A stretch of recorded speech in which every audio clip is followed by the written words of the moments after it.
আসসালামু আলাইকুম। সবাই কেমন আছেন? আশা করি আল্লাহর রহমতে সকলেই ভালো আছেন। আমি আজকে একটা তরকারি রেসিপি শেয়ার করব। সেটা হচ্ছে ইলিশ মাছ দিয়ে আলু ফুলকপির তরকারি। এখানে ইলিশ মাছ নিয়ে নিছি।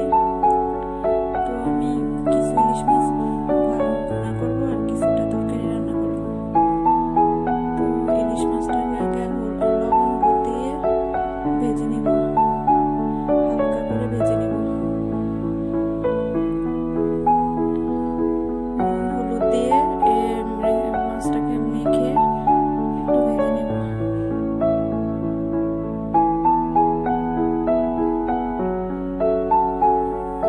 তো তেলটা গরম হয়ে গেছে, আমি মাছটা দিয়ে দিতেছি। মাছটা সবগুলো মাছ একসাথে কড়াইতে দিয়ে ভেজে নিব। মাছগুলো এক এক করে মাছ দিয়ে দিতেছি।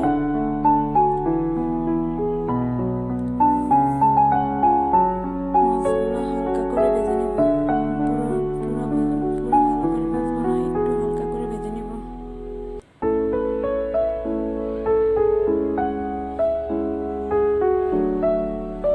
তো মাছগুলোকে এক এক করে উল্টে দিতেছি।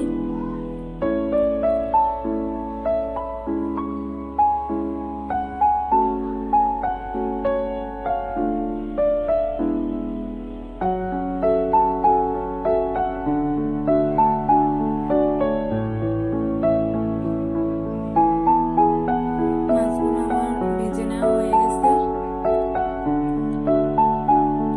মাছগুলো তুলে নিতেছি।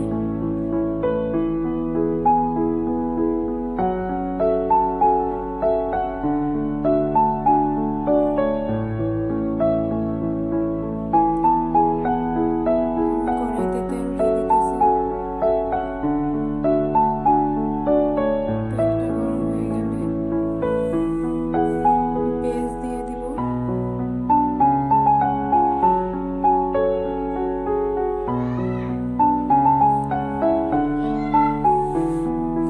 পেঁয়াজটা একটু ভেজে নিব।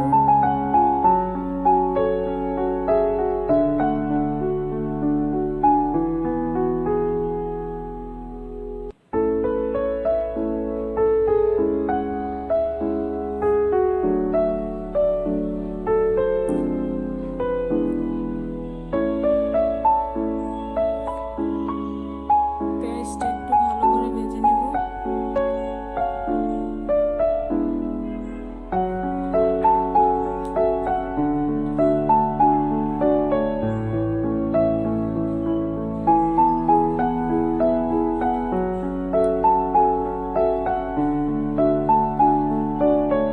পেঁয়াজটা ভেজে নেওয়া হয়ে গেলে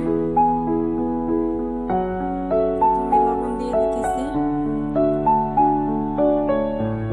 তারপর হলুদের গুঁড়া দিচ্ছি, 2 চামচ লবণ, 1.5 চামচ হলুদ পাউডারটা দিয়ে একটু নেড়ে নিলাম। তারপর রসুন বাটা 1.5 চামচ, 1.5 চামচ রসুন বাটা দিলাম আমি এখানে। দিয়ে একটু রসুনটাকে একটু ভেজে নেব। রসুনের গন্ধটা চলে যাওয়া পর্যন্ত তেলে একটু ভেজে নেব। রসুনটা একটু যখন লাল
টমেটোটা দিয়ে কিছুক্ষণ ঢাকনা দিয়ে রেখে ধনিয়া পাতা দিয়ে নামিয়ে নেব।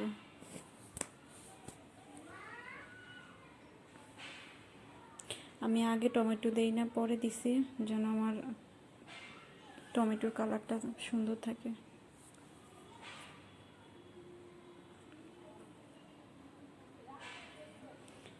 এখন ধনিয়া পাতা দিয়ে দিলাম। ধনিয়া পাতা, আমার তরকারিটা হয়ে গেছে। ধনিয়া পাতা দেওয়ার পরে এখন আমি নামিয়ে নেব, বাটিতে নামিয়ে নিলাম। তো আমার ফুলকপি আলু ফুলকপি ইলিশ মাছের তরকারি কেমন হয়েছে বন্ধুরা জান।